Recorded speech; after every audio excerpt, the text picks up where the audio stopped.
बीच का वो गोल घुमा वो कर दो, टच कर दो। टच कर दिए। आ रही सबकी फोटो। हाँ। बोलिए संतान सप्तमी व्रत की जय। आज हम अपनी सखियों को सुना रहे हैं कथा और हमें पंडित है ना। आप भी बोलिए संतान सप्तमी व्रत की जय। एक दिन महाराज युधिष्ठिर ने भगवान से कहा, हे प्रभु, कोई ऐसा उत्तम व्रत बताइए जिसके प्रभाव से मनुष्यों के सांसारिक दुख क्लेश दूर होकर पुत्र एवं पौत्रवान हो। ऐसा सुनकर भगवान बोले, हे राजन, तुमने बड़ा उत्तम प्रश्न किया है। मैं तुमको एक पौराणिक इतिहास सुनाता हूँ, ध्यानपूर्वक सुनो। एक समय लोमस ऋषि ब्रजराज मथुरापुरी में बसदेव देवकी के घर गए। ऋषिराज को आया हुआ देखकर दोनों अत्यंत प्रसन्न हुए तथा उनको उत्तम आसन पर बैठाकर उनकी अनेक प्रकार से वंदना तथा सत्कार किया। फिर मुनि के चरणों से अपने घर तथा शरीर को पवित्र किया। मुनि प्रसन्न होकर उनको कथा सुनाने लगे। कथा के कहते कहते लोमस ऋषि ने कहा कि हे देवकी, दुष्ट दुराचारी पापी कंस ने तुम्हारे कई पुत्र मार डाले हैं, जिसके करने से तुम्हारा मन अत्यंत दुखी है। इस प्रकार राजा भी चंद्रमुखी भी दुखी रहा करती थी, किंतु उसने संतान सप्तमी का व्रत किया था, जिनके प्रभाव से उनको संतान सुख प्राप्त हुआ। ऐसे सुनकर देवकी ने हाथ जोड़कर मुनि से कहा, हे ऋषिराज, कृपा करके रानी चंद्रमुखी का संपूर्ण वृतांत तथा इस व्रत का विस्तार सहित मुझे बताइए, जिससे मैं भी इस सुख से छुटकारा पाऊं। लोमस ऋषि ने कहा, हे देवकी, अयोध्या के राजा नखुद थे, उनकी पत्नी चंद्रमुखी अत्यंत सुंदरी थी। उसी नगर में विष्णुगुप्त नामक एक ब्राह्मण रहता था। उसकी स्त्री का नाम भद्रमुखी था। वह भी अत्यंत सुंदरी थी। रानी और ब्राह्मण में अत्यंत प्रेम था। एक दिन वे दोनों सरयू नदी में स्नान करने निमित्त गयी। वहाँ उन्होंने देखा कि अन्य बहुत सी स्त्रियां सरयू नदी में स्नान करके निर्मल वस्त्र पहनकर एक मंडप में शंकर एवं पार्वती जी की मूर्ति स्थापित करके उनकी पूजा कर रही थी। रानी और ब्राह्मणी ने यह देखकर उन स्त्रियों से पूछा कि बहनों, तुम यह किस देवता का और किस कारण से यह व्रत पूजन इत्यादि कर रही है। सुनकर उन स्त्रियों ने कहा कि हम संतान सप्तमी का व्रत कर रहे हैं और हमने शिव पार्वती का पूजन चंदन अक्षत आदि से 16 विधि से किया है। यह सुनकर रानी और ब्राह्मणी ने भी इस व्रत के करने का मन ही मन संकल्प किया और घर वापस लौट आए। ब्राह्मणी भद्रमुखी तो इस व्रत को नियम पूरा करती रही, किंतु रानी चंद्रमुखी राजमत के कारण कभी इस व्रत को न करती, कभी भूल जाती। कुछ समय बाद वह दोनों मर गई। दूसरे जन्म में रानी बंदरिया और ब्राह्मणी ने मुर्गी की योनि पाई, परंतु ब्राह्मणी मुर्गी की योनि में कुछ नहीं भूली और भगवान शंकर तथा पार्वती जी का ध्यान करती रही। उधर रानी बंदरिया की योनि में सब कुछ भूल गई। थोड़े समय के बाद इन दोनों ने यह देवी त्याग दी। इनका तीसरा जन्म मनुष्य योनि में हुआ। ब्राह्मणी ने भी एक ब्राह्मण के यहाँ कन्या के रूप में जन्म लिया तथा रानी ने एक राजा के यहाँ राजकन्या के रूप में जन्म लिया। उस ब्राह्मण ने कन्या का नाम भूषण देवी रखा तथा विवाह योग होने पर उसका विवाह गोकल निवासी अग्निभीर नामक ब्राह्मण से कर दिया गया। भूषण देवी इतनी सुंदर थी कि वह आभूषण रहित होते हुए अत्यंत सुंदर लगती थी। कामदेव की पत्नी रति हुई उसके सम्मुख लजाती थी। भूषण देवी के अत्यंत सुंदर सर्वगुण संपन्न चंद्रमा के समान धर्मवीर सुशील स्वभाव वाले 8 पुत्र हुए। यह सब शिव जी के व्रत का पुनीत फल था। दूसरी ओर से विमुख रानी के गर्भ में कोई भी पुत्र नहीं हुआ।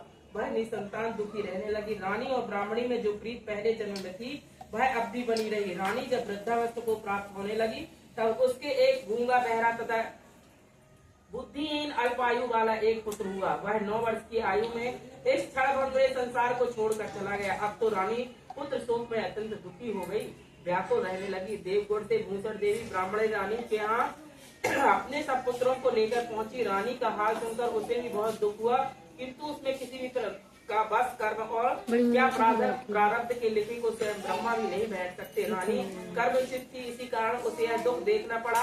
इधर रानी उस ब्राह्मणी के उस देवा और 8 पुत्रों को देखकर उसमें मन में ईर्ष्या करने लगी तथा उसके मन में पाप उत्पन्न हुआ। उस ब्राह्मणी ने रानी को संताप दूर करने के लिए निर्मित अपने 8 पुत्रों को रानी के पास छोड़ दिया। रानी ने पाप की वशीभूत होकर उस ब्राह्मण पुत्रों की हत्या के विचार से लड्डू में विष मिलाकर उनको भोजन करा दिया, परंतु भगवान शंकर की कृपा से एक भी बालक की मृत्यु न हुई। यह देखकर तो रानी अत्यंत ही आश्चर्य में चकित हो गई और इस रहस्य का पता लगाने में मन ही मन में ठान ली। भगवान की पूजा सेवा से निवृत्त होकर जब भूषण देवी आई तो रानी ने उससे कहा कि मैंने तेरे पुत्रों को मारने के लिए इनको जहर मिलाकर लड्डू खिला दिया, किंतु इसमें से एक भी नहीं मरा। तूने ऐसा कौन सा दान पुण्य व्रत किया है जिसके कारण तेरे पुत्र भी नहीं मरे और तू नित्य नए सुख भोग रही है? तू बड़ी सौभाग्यवती है। तू इसका भेद मुझे निष्कपट होकर समझा। मैं तेरी बड़ी ऋणी रहूंगी। रानी के ऐसे दीन वचन सुनकर भूसर ब्राह्मणी कहने लगी, हे रानी सुनो, तुमको 3 जन्म का हाल कहती हूँ तो ध्यान पूर्वक सुनना। पहले जन्म में तुम राजा नहुस की पत्नी थी और तुम्हारा नाम चंद्रमुखी था और मैं ब्राह्मणी थी। तुम अयोध्या में रहती थी और मेरी तुम्हारी बड़ी प्रीत थी। एक दिन हम दोनों सरयू नदी में स्नान करने लगी और दूसरी स्त्रियों का संताप, सप्तमी का उपास, शिव जी का पूजन अर्चन करते देखकर तुमने भी इस उत्तम विधि को करने की प्रतिज्ञा की। तुमने तो राजमत के कारण सब भूल गई और झूठ बोलने का तुमको दोष लगा, जिसे तुम आज भी भोग रही हो। मैंने इस व्रत को आचार विचार से नियम पूर्वक सदैव किया और आज भी करती हूँ। दूसरे जन्म में तुम्हारे बंदरिया का जन्म लिया तथा मुझे मुर्गी की योनि मिली। भगवान शंकर की कृपा से इस व्रत के प्रभाव तथा भगवान नाम को इस जन्म में न भूली और निरंतर इस व्रत को नियम पूर्वक करती रही। तुम अपने इस संकल्प को इस जन्म में भूल गई। मैं समझती हूँ कि तुम्हारे ऊपर यह जो भारी संकट है उसका एकमात्र ही कारण है, दूसरा कोई इसका कारण नहीं हो सकता। इसलिए मैं कहती हूँ कि आप सब भी इस संतान सप्तमी के व्रत को करिए, जिससे तुम्हारा यह संकट दूर हो जाएगा।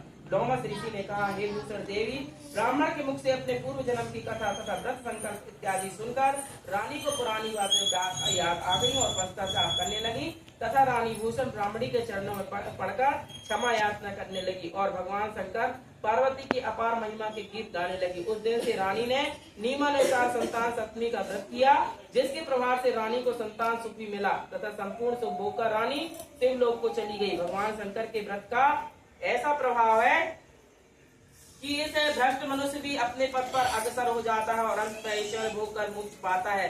लोमस ऋषि ने कहा कि हे देव की, इसलिए मैं तुमसे कहता हूँ तुम भी इस व्रत को करने का दृढ़ संकल्प अपने मन में करो, जो तुमको भी संतान सुख प्राप्त होगा। इतना सुनकर देव की हाथ जोड़कर लोमस ऋषि से पूछने लगी, हे ऋषिराज, इस पुरीत व्रत को अवश्य करूंगी, किंतु आप इस कल्याणकारी एवं संतान सुख देने वाले व्रत का विधान नियम विधि सहित विस्तार से समझाइए। यह सुन ऋषि बोले, हे देव की, यह पुनीत व्रत भादों के महीने की शुक्ल पक्ष की सप्तमी के दिन किया जाता है। उस दिन ब्रह्म मुहूर्त में उठकर किसी नदी अथवा कुएं में पवित्र जल में स्नान करें, निर्मल वस्त्र पहनना चाहिए। फिर शंकर भगवान तथा जगदम्बा पार्वती जी की पूजन को स्थापित करें। इन प्रतिमाओं के सन्मुख सोने चांदी के तार का अथवा रेशम का एक गड़ा बनाए, उस गड़े में 7 गांठें लगानी चाहिए।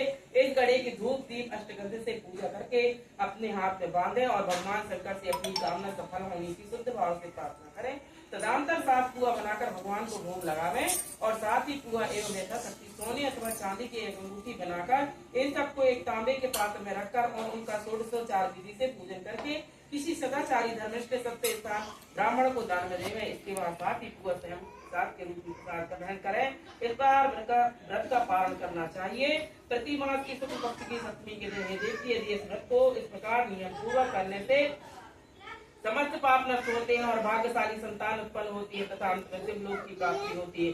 हे देवती, मैंने तुमको संतान सप्तमी का व्रत संपूर्ण विधान विस्तार से बताया, उसको अब तुम नियम पूर्वक करो, जिससे तुम्हारी उत्तम संतान प्राप्त होगी। इतनी कथा कहकर भगवान आनंद मत श्री कृष्ण ने धर्मावतार युधिष्ठिर को कहा कि श्री लोमस ऋषि इस प्रकार हमारी माता को शिक्षा देकर चले गए।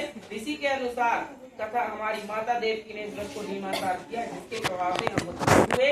यह विशेषकर स्त्रियों को तो कल्याणकारी है, परंतु पुरुषों को भी समान रूप से कल्याणदायक है। संतान सुख देने वाला यह पापों को नाश करने वाला यह उत्तम व्रत है, जिसे स्वयं भी करें एवं दूसरों को करवाएं। जो कोई नियम पूर्वक इस व्रत को करता है, भगवान शंकर एवं पार्वती सच्चे मन से आराधना करके अंत में शिवलोक की प्राप्ति होती है और गणेश भगवान जैसे पुत्र उनको प्राप्त होता है। बोलिए संतान सप्तमी व्रत की जय।